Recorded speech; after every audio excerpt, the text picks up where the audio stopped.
Hello everyone. Now if you're big into your chess, you'll probably remember both of these names, Anatoly Karpov and Mikhail Tal. Mikhail Tal, of course, being one of the best attacking players of all time, having some amazing victories with numerous sacrifices, some sound, some maybe not. And yes, I've gone for a sort of whiplash style fit today and color grading for the face cam as well. I hope you guys are enjoying that reference. So Mikhail Tal opened with e4, with Anatoly Karpov c6, the Caro-Kann defense, and Mikhail Tal playing something a bit offbeat. There was a Panov variation. I've actually not seen this ever before, so it's interesting to see different openings, to see how they get played. So takes, and we'll see knight f6 by Anatoly Karpov. Tal just goes knight c3 to get his knight into the game, and then Karpov plays knight takes d5, and then knight f3 by Tal, just trying to get another piece in the game.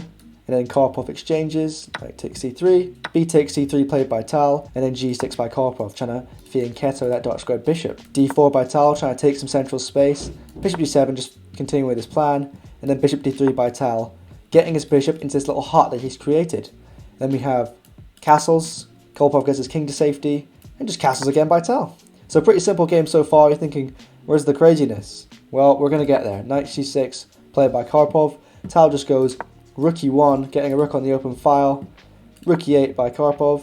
Oops. Bishop g5 played by Tal. And Karpov gets his bishop to a sort of unusual square. He goes bishop e6. You don't normally see this because you don't want to block the pawn because then your other bishop can't get out. But the bishop's already out. But the thing is, this is a weird square for the bishop to go to as well. And Tal thinks so too, so he just takes the bishop, completely giving up the exchange. Of course, Tal recaptures. Now it's got this kind of ugly structure and the king is slightly more exposed, so he immediately capitalizes. He goes bishop c4, instantly targeting that pawn. Queen d6 played by Karpov. Obviously, Karpov knows one of the most solid positional players of all time, so of course he's not going to let Tal get this win easily. But one thing to note, this was played in a blitz tournament in Belgium, so players do not have as much time to think, so it's probably not going to be full strength Karpov. And obviously not full strength Tal as well, but I think in the more sacrificial games, if you have less time, it gives more advantage to the attacker, I would say, because if you can find the perfect defense, it's less likely Tal will be able to break through in this game. So Queen e2 played by Tal. Of course, he was a world champion, so still a very, very good player, but some of these crazy sacrifices obviously might have had a better defense. So knight d8 played by Karpov, trying to almost cover up and defend this pawn whichever way he can, and rook e1. Boom, Tal, another piece into the game. He's really getting on the attack here now. Rook c8 played by Karpov, trying to hit this bishop, trying to anything he can do to try and get Tal off his back. Tal, knight d2, doesn't want to move this bishop, he wants to keep it where it is. King h8 played by Karpov, he thinks, Jesus Christ, I got to get off this diagonal or I'm going to get my head taken off. So he gets out of the way, and then knight e4 played by Tal. Obviously you think you can't take this bishop because the queen is hit. So the queen just slides back to c7. And he goes bishop b3, finally moves that bishop because it was attacked twice and only defended once. And then e5 by Karpov, trying to break in the center. Tal doesn't care, just goes h4, boom.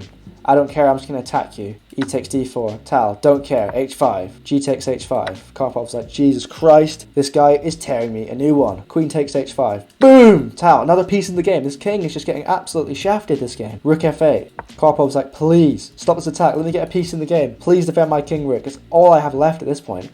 Bishop c2 by Tal. Rewrites the bishop. That squishy little h7 pawn. If the queen was to take that and knight was in the way, that would be checkmate already. Queen e5 played by Karpov. Just trying to sort of get these pieces communicate and get them defending each other. Tal, knight g3. There's that mate in one threat. What's Karpov going to do? Karpov takes on e1 because Tal sacrificed his rook. King to h2. h6 played by Karpov. Has to sort of cover up here. Bishop takes h6. Tal doesn't care.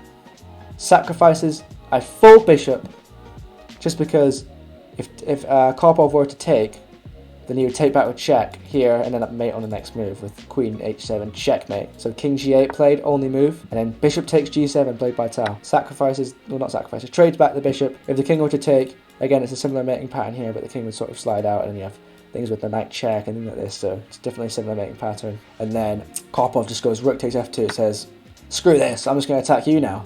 But the thing is, that's a little bit too slow, because Tal had access to queen h7 check. Look, here, teaming up with the bishop, king to f7, only move, queen g6 check, trying to force the king back and move this bishop for a stronger checkmate. So king g8, bishop h6 check by Tal, and there's nothing Karpov can do, something from getting checkmate at the next move. So in this position, former world champion Anatoly Karpov had to resign the game after Tal sacrificed a rook, well both his rooks in one game to get this stunning checkmate and great attack.